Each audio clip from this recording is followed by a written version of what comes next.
Las montañas de la Sierra Madre Occidental se alzaban como gigantes dormidos contra el cielo estrellado, sus picos cubiertos de nieve brillando débilmente bajo la luna menguante. El frío de diciembre había llegado temprano ese año, trayendo consigo vientos cortantes que silbaban entre los pinos y los robles, arrastrando el aroma a tierra húmeda y resina que había acompañado a don Evaristo Morales durante toda su vida. A los 73 años, Evaristo se encontraba sentado en una roca plana, cerca de lo que había sido su refugio durante los últimos 5 años, una pequeña cabaña de madera que él mismo había construido con troncos caídos y tejas encontradas en pueblos abandonados. Sus manos, curtidas por décadas de trabajo bajo el sol implacable del norte de México, temblaban ligeramente mientras colocaba las últimas ramas secas sobre la pequeña pila de leña que había reunido esa tarde. El viento nocturno se colaba por los agujeros de su chamarra de cuero, una prenda que había sido su compañera fiel durante más de 40 años de vida en el campo. Sus botas, gastadas hasta el punto donde las suelas apenas se mantenían unidas con alambre y pegamento, descansaban cerca del fuego que aún no había encendido. Sus pies, hinchados y doloridos, necesitaban el calor que estaba a punto de crear. Evaristo había llegado a estas montañas después de perderlo todo, su rancho, su familia, su reputación, y finalmente, su voluntad de seguir luchando. Los últimos años habían sido una sucesión de días vacíos, marcados únicamente por la necesidad básica de supervivencia. Cazaba cuando podía, pescaba en los arroyos cuando el clima lo permitía, y en los meses más duros, bajaba a los pueblos cercanos a cambiar trabajo por comida. Pero ahora, con el invierno cerrándose sobre la sierra como una mano de hierro, Evaristo sentía que ya no tenía fuerzas para otra temporada de frío y hambre. Su cuerpo, que una vez había sido fuerte como un toro de lidia, ahora se dolía con cada movimiento. Sus pulmones, dañados por años de fumar y la altitud, silbaban con cada respiración. La tos que lo había acompañado durante los últimos meses se había vuelto más persistente, manchando a veces su pañuelo con gotas de sangre que prefería no examinar demasiado de cerca. Esa noche, mientras organizaba la leña con el cuidado meticuloso de alguien que ha aprendido que los pequeños rituales pueden dar sentido a una vida que ha perdido su rumbo, Evaristo había tomado una decisión. Esta sería su última fogata. Cuando las llamas se extinguieran y el frío de la madrugada lo envolviera completamente, él simplemente cerraría los ojos y dejaría que la montaña reclamara lo que quedaba de él. No era una decisión tomada a la ligera. Durante semanas había contemplado esta posibilidad, pesando las alternativas que sabía que no existían. No tenía familia que lo extrañara, no tenía amigos que preguntaran por él. Los errores de su pasado habían quemado todos los puentes que una vez conectaban su vida con la de otros seres humanos. Su legado sería simplemente desaparecer sin dejar rastro, como tantos otros hombres que habían elegido la soledad de las montañas como su último refugio. Con movimientos deliberados y ceremoniosos, Evaristo sacó de su bolsillo una caja de cerillos que guardaba envuelta en plástico para protegerla de la humedad. Solo quedaban 3 cerillos, pero uno sería suficiente. Había encendido miles de fogatas a lo largo de su vida, y sus manos, a pesar del temblor de la edad, aún recordaban los movimientos precisos necesarios para crear fuego. El primer cerillo se encendió al segundo intento, su llama pequeña y valiente danzando en la oscuridad. Evaristo lo acercó cuidadosamente a la yesca seca que había preparado, hierbas secas y corteza de pino que habían estado esperando en el centro de su construcción de leña. La llama prendió, comenzando como un susurro dorado que gradualmente creció hasta convertirse en una voz que hablaba en el lenguaje ancestral del fuego. Mientras las primeras llamas cobraban vida, Evaristo se permitió recordar. Recordó su juventud en el rancho familiar, cuando todavía creía que el mundo era un lugar donde la honestidad y el trabajo duro siempre eran recompensados. Recordó a María Elena, su esposa, cuya risa había sido como música en los días felices, antes de que todo se desmoronara. Recordó a sus hijos, que habían crecido alejándose de él hasta convertirse en extraños que llevaban su apellido pero no su perdón. El fuego creció, proyectando sombras danzantes en los troncos de los pinos cercanos. El calor comenzó a penetrar la tela de su ropa, llegando a su piel como una caricia que había olvidado que podía existir. Por un momento, Evaristo sintió una paz que no había experimentado en años. El dolor en sus articulaciones se calmó ligeramente, y su respiración se volvió más profunda y regular. Cerró los ojos y se permitió sumergirse en el calor y el sonido hipnótico de la madera ardiendo. Este era un buen final, pensó. Mejor que morir en una cama de hospital, rodeado de extraños con batas blancas. Mejor que convertirse en una carga para gente que no lo conocía ni lo entendía. La montaña había sido su hogar durante estos últimos años, y era justo que también fuera su tumba.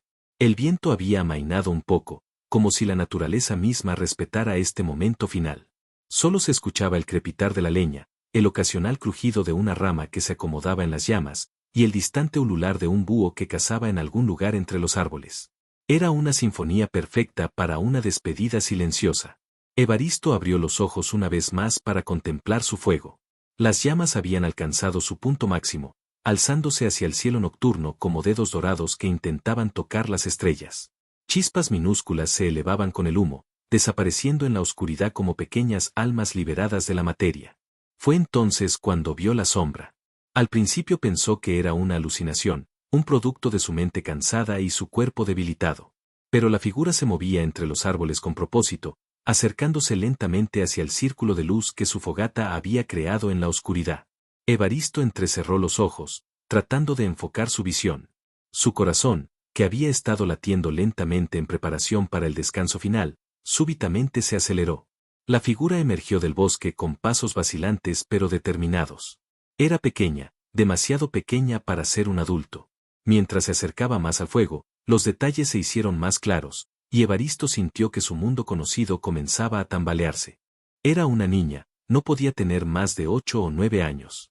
Su cabello largo y oscuro caía en mechones enredados alrededor de su rostro pálido, como si hubiera estado caminando por el bosque durante horas, o quizás días. Su ropa era simple, un vestido de algodón gastado que había conocido mejores tiempos, y una reboza tejida que colgaba de sus hombros como las alas rotas de un pájaro. Pero lo que más impactó a Evaristo fue el hecho de que estaba descalza. Sus pies pequeños y sucios pisaban directamente sobre el suelo helado del bosque, como si el frío no fuera más que una molestia menor. No mostraba signos de estar tiritando a pesar de la temperatura que había hecho que Evaristo considerara su muerte como una alternativa preferible. La niña se detuvo al borde del círculo de luz, sus ojos grandes y oscuros fijos en él con una intensidad que lo hizo sentir incómodo.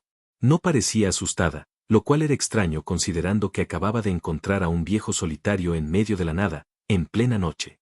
En cambio, había algo en su expresión que sugería reconocimiento, como si lo hubiera estado buscando específicamente. Evaristo trató de hablar, pero las palabras se atascaron en su garganta. Su mente luchaba por procesar lo que estaba viendo.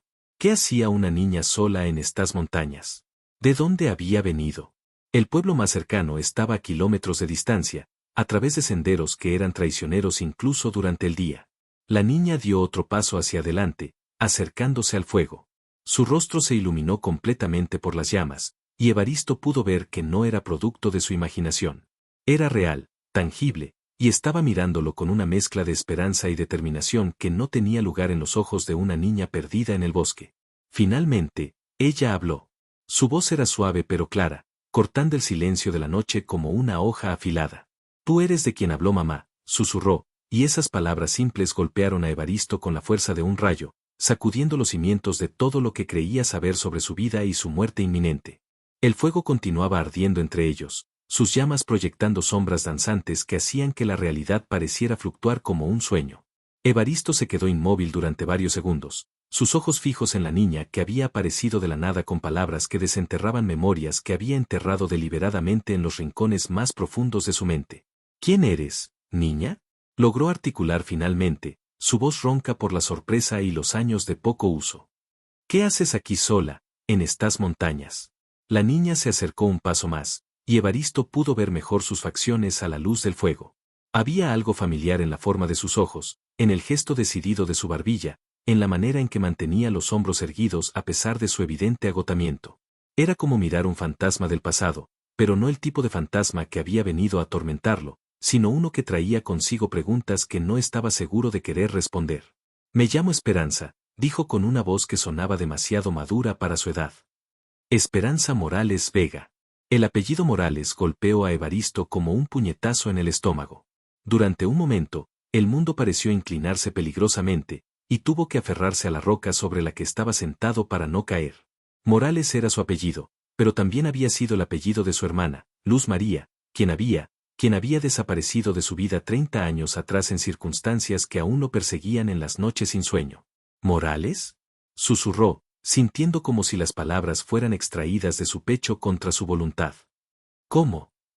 ¿Quién es tu madre, niña?». Esperanza se sentó en el suelo frente al fuego, sus piernas pequeñas cruzadas debajo de ella. A pesar de estar descalza sobre la tierra helada, parecía más cómoda de lo que debería ser posible. Sus ojos no se apartaron de los de Evaristo mientras respondía. Mi mamá se llamaba Luz María. Luz María Morales de Vega. Ella murió hace 3 meses, en el hospital de Guadalajara. Su voz se quebró ligeramente al mencionar la muerte de su madre, pero se recompuso rápidamente. Antes de morir, me habló de usted. Me dijo que si alguna vez me quedaba sola, tenía que encontrar a su hermano Evaristo, que vivía en las montañas como los antiguos ermitaños. El mundo de Evaristo se desmoronó completamente. Luz María, su hermana menor, la niña que él había ayudado a criar después de que sus padres murieran cuando ella tenía apenas 15 años. La joven que se había enamorado del hombre equivocado, que había defendido a su esposo abusivo contra los consejos de Evaristo, que finalmente había elegido a ese hombre por encima de su propia familia. Recordó con claridad dolorosa la última conversación que habían tenido, 30 años atrás, cuando Luz María tenía 23 años y estaba casada con Rodolfo Vega, un hombre que la golpeaba y la humillaba públicamente pero que ella se negaba a dejar. Evaristo había intentado intervenir una vez más, había suplicado a su hermana que regresara a casa, que dejara a ese hombre antes de que fuera demasiado tarde.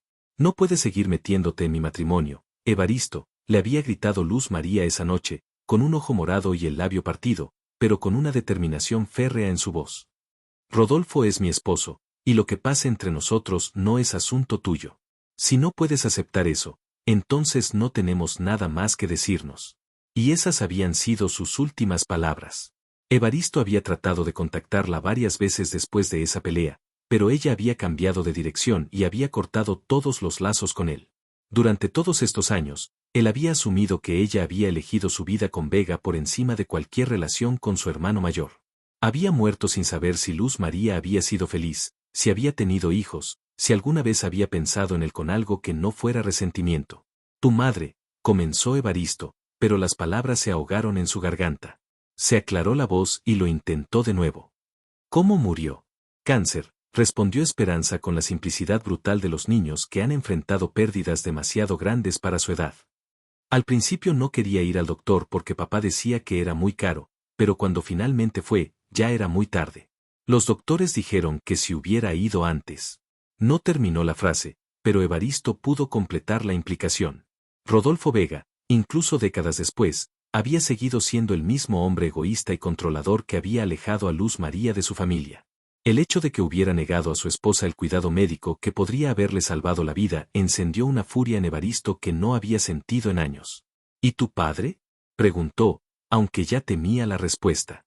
Esperanza bajó la mirada hacia las llamas, y por primera vez desde que había aparecido, Evaristo vio verdadero miedo en sus ojos. Se fue después de que mamá murió. Dijo que no podía cuidar de mí solo, que yo le recordaba demasiado a ella.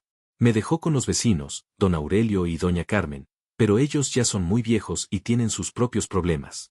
Hace 2 semanas, don Aurelio se enfermó y tuvieron que llevarlo al hospital. Doña Carmen no podía cuidar de él y de mí al mismo tiempo. Entonces decidiste buscarme, terminó Evaristo, comenzando a entender la magnitud de la situación. Mamá me había dibujado un mapa, dijo Esperanza, sacando de su vestido un papel doblado y amarillento. Me dijo que las montañas donde usted vivía estaban al norte de Guadalajara, cerca del pueblo de San Cristóbal de la Barranca. Me dijo que usted construía refugios en lugares altos, donde pudiera ver el amanecer y el atardecer. Me tomó 5 días encontrarlo. Evaristo tomó el papel con manos temblorosas. Era efectivamente un mapa, dibujado con el cuidado meticuloso de alguien que conocía bien la región. Reconoció la caligrafía de su hermana, más madura que la última vez que la había visto, pero inconfundiblemente suya. Había marcas que indicaban pueblos, senderos de montaña, y pequeñas anotaciones que describían lugares donde él podría haberse establecido. Pero lo que más lo conmovió fue lo que estaba escrito en la parte inferior del mapa, con una letra más temblorosa que sugería que había sido escrito durante los días finales de Luz María. Para mi hermano Evaristo, a quien nunca dejé de amar a pesar de nuestro orgullo. Si algo me pasa, por favor cuida de Esperanza. Ella es lo único bueno que pude crear en esta vida, y lleva en su corazón toda la bondad que yo no pude darle al mundo. Te perdono por haber tenido razón sobre Rodolfo, y espero que puedas perdonarme por haber sido tan terca. Tu hermana que te ama, Luz María. Las lágrimas que Evaristo había contenido durante décadas comenzaron a rodar por sus mejillas curtidas. 30 años de culpa y arrepentimiento se derramaron de sus ojos mientras leía las palabras que su hermana había escrito para él, palabras que llegaban después de su muerte pero que llevaban consigo el perdón que él nunca había creído merecer. Esperanza lo observó llorar en silencio, con la paciencia de alguien que había aprendido que el dolor de los adultos a menudo necesitaba tiempo y espacio para expresarse. Cuando finalmente las lágrimas de Evaristo se calmaron, ella habló de nuevo. ¿Va a cuidar de mí?, preguntó con una voz pequeña que contrastaba con la valentía que había demostrado al hacer un viaje tan peligroso. No tengo a dónde más ir. Evaristo miró a esta niña que había aparecido en el momento exacto en que él había decidido abandonar la vida. Una niña que llevaba su sangre, que había arriesgado todo por encontrarlo, que representaba la última conexión con la hermana que había amado y perdido. La ironía no se le escapaba. Había venido a esta montaña para morir solo, y en cambio, había encontrado una razón para seguir viviendo. Sí, mija, dijo finalmente, usando el diminutivo cariñoso que no había pronunciado en décadas. Voy a cuidar de ti. Y con esas palabras, el fuego que había encendido como su funeral se transformó en algo completamente diferente, el primer fuego de una nueva vida compartida. La madrugada llegó con una luz gris y fría que se filtró entre las copas de los pinos, revelando un mundo transformado por la presencia de Esperanza. El fuego se había reducido a brasas incandescentes que aún proporcionaban algo de calor, y la niña dormía acurrucada cerca de las cenizas, envuelta en el zarape más grueso que Evaristo había podido encontrar en su cabaña. Él había permanecido despierto toda la noche, vigilando su sueño y luchando con la nueva realidad que había reemplazado sus planes de muerte silenciosa. Durante las horas oscuras, mientras observaba la respiración pausada de su sobrina, Evaristo había comenzado a comprender la magnitud del cambio que había ocurrido en su vida. Ya no era un viejo solitario esperando el final, ahora era responsable de una niña que había perdido a su madre y había sido abandonada por su padre. La enormidad de esta responsabilidad lo aterrorizaba tanto como lo inspiraba. Cuando Esperanza despertó, sus primeros movimientos fueron cautelosos, como si temiera que la presencia de su tío hubiera sido solo un sueño. Al verlo sentado en la misma roca donde había estado la noche anterior, sus ojos se llenaron de alivio. «Buenos días, tío Evaristo», murmuró con voz ronca por el sueño y el frío. «Buenos días, mija», respondió él, sorprendiéndose a sí mismo por lo natural que sonaba esa palabra en sus labios. «¿Dormiste bien?». Esperanza asintió mientras se incorporaba, frotándose los ojos. Incluso después de una noche durmiendo a la intemperie, mantenía esa dignidad natural que la había caracterizado desde el momento de su aparición. «¿Tienes hambre?», preguntó Evaristo, aunque sabía que las provisiones en su cabaña eran escasas. Había estado preparándose para morir, no para alimentar a una niña en crecimiento. «Un poco», admitió Esperanza. «Pero no comí mucho durante el camino, así que estoy acostumbrada». Esa declaración simple partió el corazón de Evaristo. Imaginó a esta niña valiente caminando durante días por senderos peligrosos, durmiendo a la intemperie, racionando la poca comida que había podido traer consigo, todo por la esperanza de encontrar a un tío que ni siquiera estaba seguro de que existiera. «Ven», dijo, levantándose con más energía de la que había sentido en meses. «Vamos a ver qué podemos encontrar para desayunar». La cabaña de Evaristo reflejaba años de vida solitaria y resignación gradual. Era funcional pero espartana, con lo mínimo necesario para la supervivencia de un hombre que había perdido el interés en la comodidad. Una cama individual, una mesa pequeña, algunas ollas básicas, y estantes que contenían conservas, frijoles secos, y los pocos implementos que necesitaba para su existencia aislada. Esperanza observó todo con ojos curiosos pero sin hacer comentarios. Había aprendido, durante su corta vida, que los comentarios sobre las condiciones de vida de los adultos a menudo no eran bienvenidos. «No es mucho», dijo Evaristo, sintiéndose repentinamente avergonzado de la austeridad de su hogar. «Nunca pensé que, bueno, nunca esperé tener visitas». «Está bien», respondió Esperanza con sinceridad. «Es mejor que algunos lugares donde he estado». Esa declaración le recordó a Evaristo que esta niña había experimentado más inestabilidad en sus pocos años de vida de la que cualquier niño debería enfrentar. La llenó de una determinación feroz de asegurar que, mientras estuviera bajo su cuidado, no experimentaría más incertidumbre. Preparó un desayuno simple con huevos que había recolectado de las gallinas semisalvajes que vivían cerca de su cabaña, tortillas que hizo con la harina que tenía almacenada, y café negro endulzado con piloncillo. Esperanza comió con el apetito controlado de alguien que había aprendido a no desperdiciar comida, saboreando cada bocado pero sin mostrar la desesperación que sin duda sentía después de días de escasa alimentación. Esperanza, dijo Evaristo cuando terminaron de comer, necesitamos hablar de lo que va a pasar ahora. Esta cabaña no está preparada para 2 personas, especialmente no para una niña que necesita ir a la escuela y tener una vida normal. Los ojos de Esperanza se llenaron de alarma, y Evaristo se dio cuenta de que había interpretado mal sus palabras. No te voy a mandar lejos, se apuró a aclarar. Pero vamos a necesitar hacer algunos cambios. Esta cabaña necesita más espacio, más comodidades. Y tú necesitas ir a la escuela, tener ropa adecuada, todas las cosas que una niña de tu edad debería tener. ¿Pero podemos quedarnos en las montañas?, preguntó Esperanza con ansiedad evidente. No quiero vivir en la ciudad. Me gusta aquí, me gusta el silencio y los árboles y poder ver las estrellas por la noche. La respuesta sorprendió a Evaristo. Había asumido que una niña criada en la ciudad querría regresar a la comodidad de la vida urbana. Pero viendo la sinceridad en sus ojos, comenzó a entender que Esperanza había heredado algo de la naturaleza de su familia, la necesidad de espacio, de silencio, de una conexión con la tierra que las ciudades no podían proporcionar. Podemos quedarnos en las montañas, prometió. Pero vamos a necesitar ir al pueblo de vez en cuando, para comprar provisiones y para que puedas ir a la escuela. ¿Te parece bien? Esperanza asintió vigorosamente, y por primera vez desde su aparición, Evaristo vio una sonrisa genuina iluminar su rostro. Los días siguientes fueron un periodo de ajuste y descubrimiento mutuo. Evaristo comenzó a expandir la cabaña, añadiendo una pequeña habitación que serviría como dormitorio para Esperanza. Trabajaba con una energía que no había sentido en años, impulsado por el propósito de crear un hogar adecuado para su sobrina. Esperanza demostró ser una compañía extraordinaria. Era inteligente y curiosa, haciendo preguntas sobre las plantas y animales de la montaña, sobre las técnicas de construcción que Evaristo empleaba, sobre las historias de su madre cuando era joven. También era trabajadora, insistiendo en ayudar con las tareas diarias y aprendiendo rápidamente las habilidades necesarias para la vida en la montaña. Durante las largas tardes, mientras trabajaban juntos, Evaristo comenzó a compartir historias de Luz María. Habló de la niña traviesa que había sido, de su amor por los animales, de su risa contagiosa y su determinación férrea.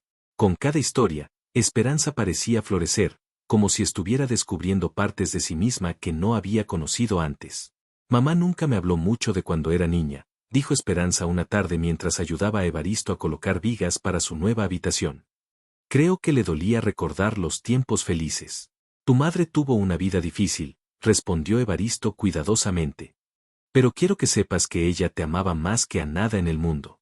Todo lo que hizo, incluso los errores, los hizo porque pensaba que era lo mejor para ti. Una semana después de la llegada de Esperanza, Evaristo hizo su primer viaje al pueblo en 5 años. La acompañó para inscribirla en la escuela local, una pequeña institución que servía a los niños de las comunidades rurales dispersas por las montañas. La maestra, señorita Rodríguez, era una mujer joven que había llegado al pueblo como parte del programa de servicio social del gobierno. Al principio mostró sorpresa por la aparición súbita de Evaristo, a quien conocía solo por reputación como el ermitaño de las montañas, acompañado de una niña que claramente había vivido experiencias difíciles. Pero después de hablar con Esperanza durante unos minutos, evaluando su nivel educativo y observando su interacción con Evaristo, su expresión cambió a una de aprobación cautelosa. Es una niña muy inteligente, le dijo a Evaristo en privado. Está un poco atrasada en algunas materias, probablemente debido a las interrupciones en su educación, pero tiene un potencial extraordinario. Con trabajo y dedicación, puede alcanzar a sus compañeros rápidamente. Evaristo sintió un orgullo que no había experimentado en décadas. Orgullo por Esperanza, pero también por sí mismo, por haber tomado la decisión correcta de acogerla y cuidarla. En el camino de regreso a la cabaña, Esperanza caminó en silencio durante un largo rato antes de hablar. Tío Evaristo, ¿por qué vives solo en las montañas?, preguntó finalmente. La señorita Rodríguez dijo que antes usted vivía en un pueblo y tenía un rancho. Era una pregunta que Evaristo había estado esperando, y una que sabía que tendría que responder eventualmente. Esperanza merecía conocer la verdad sobre su tío, sobre los errores que habían llevado a su autoexilio. Cometí errores, mija, dijo finalmente. Errores que lastimaron a gente que quería, incluyendo a tu madre. Pensé que la mejor manera de no lastimar a nadie más era quedarme solo. Pero ya no estás solo, observó Esperanza con la lógica simple de los niños. No, admitió Evaristo, sintiéndose sorprendido por la verdad de esa declaración. Ya no estoy solo. Y por primera vez en 30 años, eso le parecía exactamente como debía ser. 6 meses habían pasado desde aquella noche helada cuando Esperanza había emergido del bosque como una aparición que cambiaría para siempre el curso de la vida de Evaristo. La primavera había llegado a las montañas con su mensaje de renovación, llenando los valles de flores silvestres y llenando el aire con el canto de las aves migratorias que regresaban de sus refugios invernales. La cabaña había crecido y se había transformado. Lo que una vez había sido el refugio austero de un hombre preparándose para morir, ahora era un hogar verdadero. Esperanza tenía su propia habitación, pequeña pero cómoda, decorada con dibujos que había hecho de las montañas y los animales que habían llegado a conocer juntos. Había una mesa más grande donde podían comer juntos y donde ella hacía sus tareas escolares cada tarde. Un pequeño jardín florecía detrás de la cabaña, donde cultivaban verduras y hierbas medicinales. Pero los cambios más profundos no eran visibles en la arquitectura mejorada de su hogar, sino en los corazones de sus habitantes. Evaristo había redescubierto el propósito y la alegría que había creído perdidos para siempre. Cada día traía nuevos desafíos y recompensas, ayudar a Esperanza con sus estudios, enseñarle las habilidades prácticas de la vida en la montaña, compartir historias de su pasado y escuchar sus sueños para el futuro. Esperanza había florecido bajo el cuidado constante y el amor de su tío. Sus mejillas habían recuperado el color saludable de la infancia, y su risa, que al principio había sido tan rara, ahora llenaba regularmente el aire de la montaña. En la escuela, había no solo alcanzado a sus compañeros sino que los había superado en muchas materias, ganándose el respeto de la señorita Rodríguez y la amistad de otros niños de la región. Una tarde de mayo, mientras regresaban de uno de sus viajes semanales al pueblo para recoger provisiones y cartas, Esperanza caminaba con un paso más ligero que el usual. Había recibido una carta de doña Carmen, la anciana que había cuidado de ella después de la muerte de su madre. Doña Carmen dice que don Aurelio está mejor, anunció Esperanza, leyendo la carta en voz alta mientras caminaban por el sendero familiar hacia su hogar. Dice que los doctores dicen que va a vivir muchos años más. Y dice que se alegra mucho de saber que estoy bien y que he encontrado a mi familia. Evaristo sonrió al escuchar la alegría en la voz de su sobrina. Durante los primeros meses, Esperanza había luchado con sentimientos de culpa por haber dejado los ancianos que habían tratado de cuidarla. Mantener correspondencia con doña Carmen había sido crucial para su proceso de sanación emocional. ¿Y qué más dice?, preguntó Evaristo, notando que Esperanza había guardado silencio mientras leía el resto de la carta. Dice que mi papá regresó preguntando por mí, respondió Esperanza con voz más pequeña. Dice que parecía arrepentido y que quería saber dónde estaba. Evaristo sintió que se le tensaban los músculos. Durante todos estos meses, había temido este momento.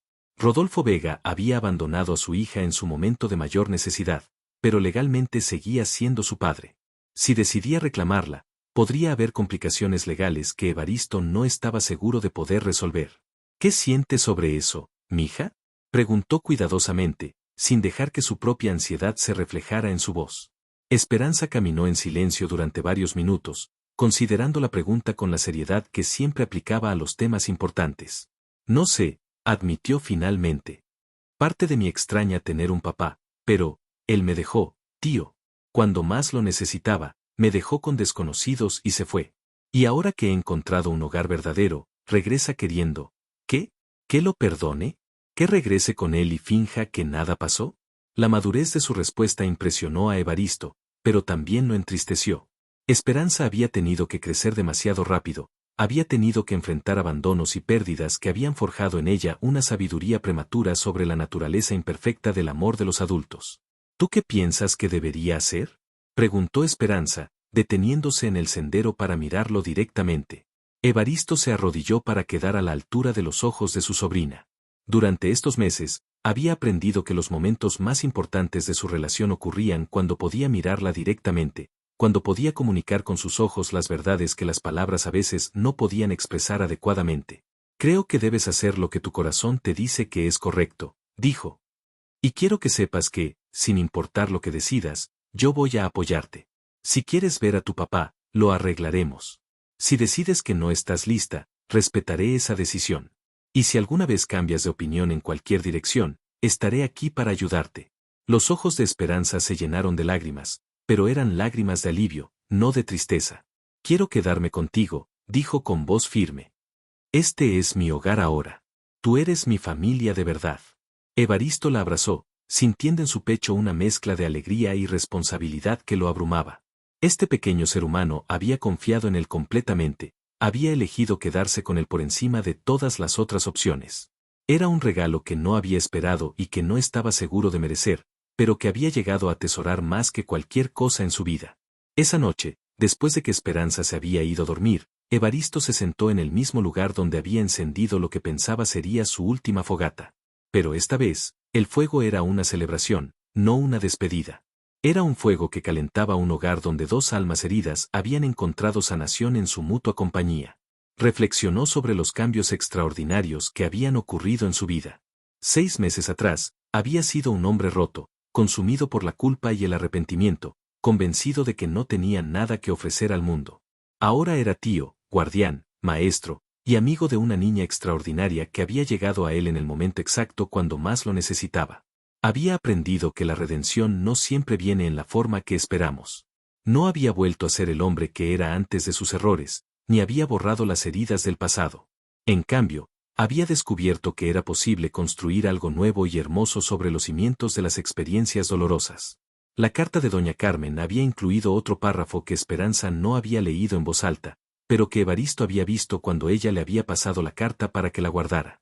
Rodolfo Vega no solo había preguntado por su hija, sino que había expresado arrepentimiento por sus acciones y había mencionado que había comenzado a asistir a reuniones de alcohólicos anónimos. Quizás él también estaba buscando su propia forma de redención. Evaristo había decidido no compartir esa información con Esperanza todavía. Ella necesitaba tiempo para procesar la idea de que su padre había regresado antes de lidiar con la complejidad adicional de su aparente cambio. Pero había comenzado a considerar la posibilidad de que, en algún momento futuro, podría ser apropiado facilitar algún tipo de comunicación entre padre e hija, si ambos lo deseaban. Por ahora, sin embargo, su enfoque estaba en el presente, en la niña que dormía segura en su habitación, en el hogar que habían construido juntos, en la comunidad rural que gradualmente los había aceptado como familia legítima. Al día siguiente era sábado, y habían planeado una caminata hasta el pico más alto de la región, donde Esperanza nunca había estado. Sería una aventura pequeña pero significativa, una oportunidad para que ella viera su hogar desde una perspectiva completamente nueva. Mientras Evaristo apagaba el fuego y se preparaba para dormir, pensó en esa caminata del mañana. Pensó en cómo sería estar en la cima de la montaña con Esperanza, viendo el mundo extenderse a sus pies, señalándole los valles donde habían caminado juntos y los senderos que los habían llevado a casa. Recordó las palabras que Esperanza había susurrado aquella primera noche: «Tú eres de quien habló mamá». Luz María había tenido razón al confiar en que su hermano cuidaría de su hija. Pero lo que su hermana no había previsto era cómo Esperanza cuidaría de él a cambio, salvándolo de una muerte solitaria y dándole una razón para vivir que había transformado completamente el significado de su existencia. Al entrar en su cabaña, Evaristo echó un vistazo a la habitación donde Esperanza dormía profundamente. En la luz tenue que se filtraba por la ventana, pudo ver sus pequeñas manos descansando sobre la manta que él había tejido para ella durante las largas noches de invierno. Esas mismas manos que habían estado sucias y lastimadas cuando ella había aparecido en su vida, ahora estaban limpias y saludables, cuidadas por alguien que las valoraba como el tesoro que representaban. Mañana habrían nuevos desafíos, nuevas alegrías, nuevas oportunidades para crecer juntos como familia. Pero esta noche, Evaristo Morales se durmió con el corazón lleno de gratitud por la niña descalza que había salido del bosque para susurrar las palabras que habían cambiado su destino para siempre. El viento de la montaña sopló suavemente a través de los pinos, llevando consigo el aroma de las flores de primavera y la promesa de días cálidos por venir. En la cabaña, dos almas que habían encontrado salvación mutua descansaron en paz, protegidas por el amor que habían aprendido a compartir y por la esperanza de todos los mañanas que tendrían juntos.